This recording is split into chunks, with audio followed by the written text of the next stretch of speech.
Hi, everyone. Dr. Jerry Sunshine Novak here from Growth and Thriving Personal Performance Coaching, LLC. I was hoping to talk to you tonight about one of my favorite experiences of being a dad, and that was when I got to teach my son how to ride his bike. I have two sons, but one of them learned all by himself, and the other one I taught. And when I got to teach him how to ride without training wheels. So it was a great day. I get my wrench and go and take the training wheels off of his bike, and he's sort of standing over my shoulder, super excited, lots of anticipation, can't wait. So I get the training wheels off and puts his butt on the seat, and I've got one hand on the handlebars and one hand on the seat behind him, and I start walking alongside him as he's pedaling, and then I kind of bring it up to a jog beside him and tell him, yeah, buddy, you're doing it, you're doing it. I take my hand off the handlebars, still holding the seat. Yeah, you're doing it, buddy, you got it. I let go of the seat, I'm kind of running along beside him. You're doing it all by yourself, you're doing so great, you're so great, bud. And then I push him down, right? And knock him off the bike. Some of you are probably looking at your computers kind of strange, like, Dr. Sunshine, what kind of psychologist are you? Why would you knock your kid down? And if I were to say to you, well, he's going to fall sooner or later, so I have to prepare him for that, and that's why I push him off his bike. I would imagine some of you would still look at me a little sideways and be like, well, yeah, I know he's going to fall, but you don't need to push him. And yet, I've encountered so many men, and some women too, but this is a phenomenon that's way more common amongst men, who believe that they have to be excessively harsh with their children and rigid and tough because the world is tough and we have to prepare them for that. And to their credit, a lot of times these men don't want to necessarily be that hard. They love to hold their children, love their children, but they feel obligated to prepare them for the harshness of the world. And so it's not my place to tell anyone how to raise their children. I mean, outside of out and out abuse, physical, sexual, or emotional abuse, of course. But it's not my place to tell anyone who's parenting in a healthy manner and a non-abusive manner how to raise their children. But I'd like to provide another perspective, another alternative. And I'll request that you just sit with it a little bit and think about it and see if maybe it feels right for you. If it doesn't, okay, you thought about it, and that's fair, and chose it's not for you, and that's okay. But for some of you, maybe you've never considered it this way before. If we go back to the bike example, of course I'm not going to push my kid off his bike. What I'm going to do is I'm going to cheer alongside him and tell him, you're doing it, you're doing so great, I'm so proud of you. And when he does eventually fall, the first thing I'm going to do is assess and see how badly injured he is. And if he's not badly injured, I'm going to encourage him to get back up and do it again. Just try it again. Go ahead, bud. You're good. Keep going. Brush it off. Rub some dirt on it. You're okay. If he is badly injured, I'm going to first, if he's crying and upset, I'm going to hold him and hug him. Maybe give him a kiss. Tell him he's okay. Tell him I got him. No problem. If he needs some medical attention, I'm going to take care of that, whether that's just a Band-Aid back at the house or if maybe he needs to go to the ER and get some stitches or something. I'm going to take care of that. Then I'm going to bring him home, and I'm going to create an environment at home that's loving and nurturing, where he can heal and recover.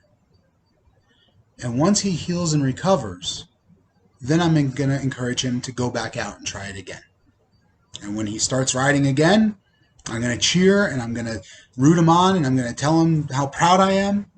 And when he falls again, I'm going to assess how bad the damage is and respond accordingly, but lovingly. Right? And so if we apply this to other areas of life, maybe I don't need to be really tough on my kid to prepare him for the fact that life is tough.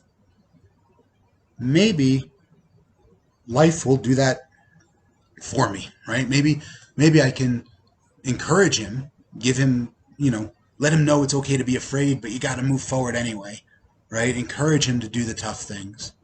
the scary things.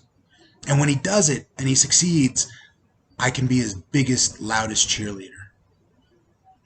When he falls and he gets hurt, he gets his heart broken, or he makes a bad business decision, or he somehow, flunks out of college, whatever it is.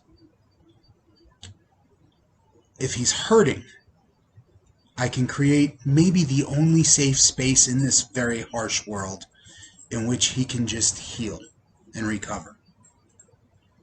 And part of healing and recovering sometimes means evaluating and going back over it and figuring out where we went wrong or where we made mistakes, right? It's not pure coddling. It's not, oh, everything's going to be okay no matter what. Sometimes it's like, hey, we need to look in the mirror, and I can help him with that and say, hey, we need to take some accountability for where we went wrong, and it's okay because everybody goes wrong sometimes, and that's fine. And Dad's always got you, right? I'm not going to let you completely crash and burn.